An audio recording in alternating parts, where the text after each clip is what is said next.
Typically, when we're setting up a bed, there's the all-star, the main act, and then everything else around that main act in support. And sometimes it's in direct support. It just aids in growth, pest deterrence. Sometimes it's just a shallow-rooted allium onion family next to a deeper-rooted, like a potato or something like that. Things that can be both productive and share a space without encroaching on each other, size-wise, nutrient-wise. There's a simple kind of formula that we come up with is a fruit, a root, a leaf, an aromatic herb, and then if you got a space for it, a flower. Our garden or our farm is not confined to our 8-foot deer fence.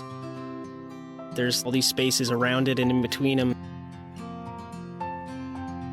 That's the wild. That's the host site for amphibians and reptiles and insects and all things that are part of the ecosystem. They're all in cahoots. So to be able to really be protected from the deer inside the 8-foot fence, but just thinking that the farm exists outside of that, there's a reverberating effect that goes on outside. And it just seemed that the more we thought about that, we just had better and better luck with the vegetables. To me, I always just come back to this idea of just like life just breeds more life.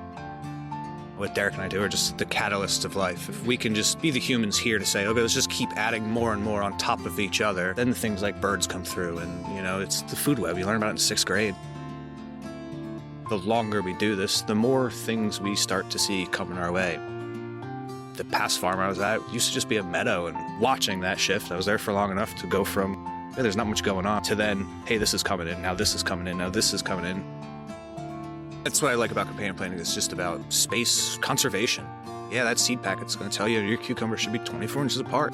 I agree with that, but I don't agree that nothing can go in between it.